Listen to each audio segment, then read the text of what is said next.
I don't trust the FBI. Frankly, the FBI also needs to be investigated for the cover up of this scandal. Don't you agree? So, whatever happens on election day, the Biden scandal ain't going away.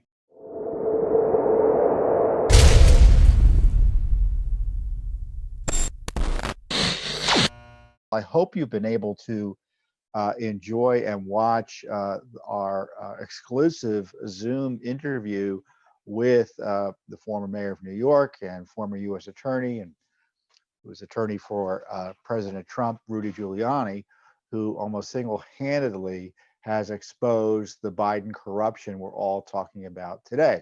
Now, he goes back, a year or two on this, exploring the Biden corruption vis-a-vis Ukraine. Little did we know that the Ukraine corruption angle for the Biden machine was almost, in many respects, a side hustle with big money or even bigger money coming out of China, it seems. So Rudy Giuliani explained, what the scandal is and what ought to be done. And obviously it fits in with my analysis, so it was a great discussion.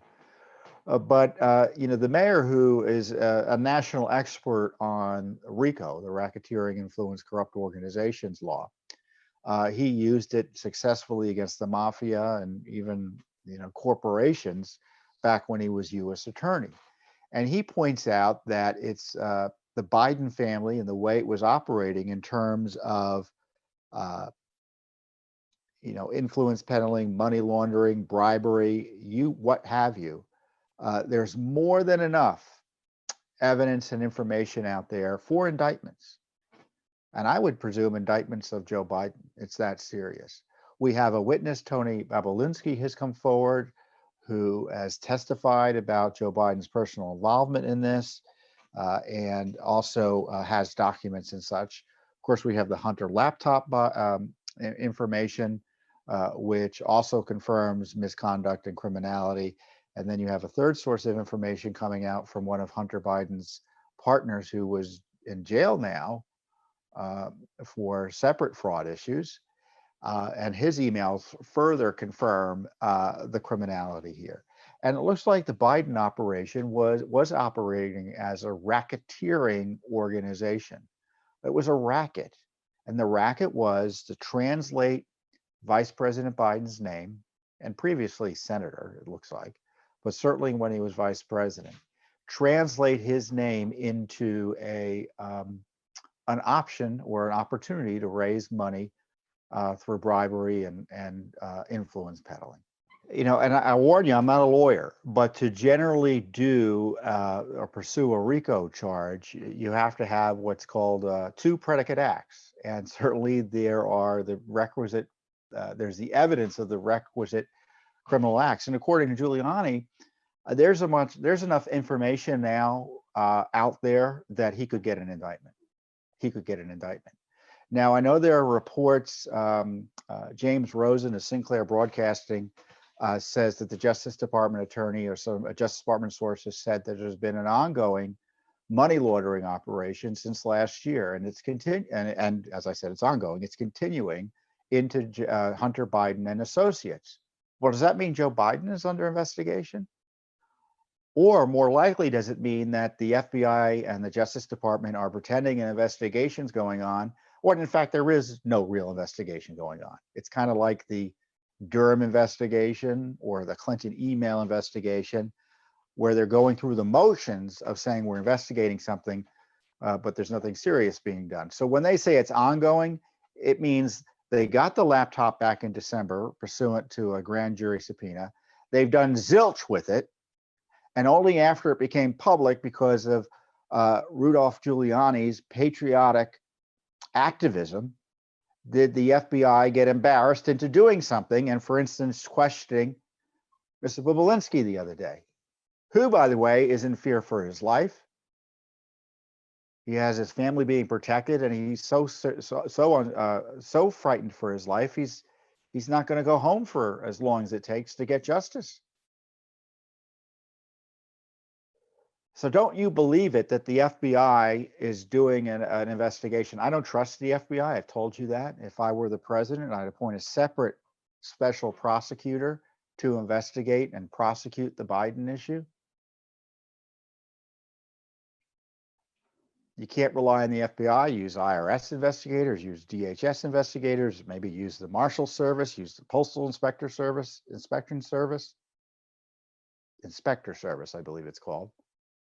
There's a criminal division, criminal investigation investigators over at the Pentagon as well. I don't trust the FBI. Frankly, the FBI also needs to be investigated for the cover-up of this scandal. Don't you agree? So whatever happens on election day, the Biden scandal ain't going away. And this is something you should be aware of. We all may want personally a certain outcome in the election, but it's never the end of the world when your candidate doesn't win. And I know many of you probably want President Trump to win. I'm sure some of you want President Biden to win, or Vice President Biden to win. But and I say this in a neutral way. Things never change. Things are never as bad for your beliefs as you think they will be when the candidate of your choice loses. So there may be a President Biden. Does it mean all criminal investigations into the Biden corruption scandals will be shut down? Not necessarily. Not necessarily. This is where the bureaucratic inertia of the Justice Department and the FBI or whatever other agency may be investigating at the time, works to the benefit of the rule of law. It's hard for a president, as we see with President Trump, to shut anything down. Now, I know the likelihood of anything happening substantial markedly decreases, but it's not a zero chance, even if Vice President Biden wins. You can be sure that Judicial Watch will be pursuing justice no matter who wins. I mean, Judicial Watch we're not going away. The law under Freedom of Information Act and other litigation opportunities, that's still available to us no matter who wins. And frankly, given the transparency of the Trump administration, it may not be much difference in terms of FOIA. There may be more to investigate in terms of government misconduct. I don't know. But our FOIAs will continue. We'll still fight the Justice Department, I'm sure, about Hillary Clinton's emails. I mean, things haven't changed there, for instance, with the Trump administration. The Trump administration just recently asked 2 courts to shut down our email inquiries into Hillary Clinton. So forgive me for being skeptical that things will change much, even with a Biden Justice Department. As far as I could tell, there wasn't much distinction.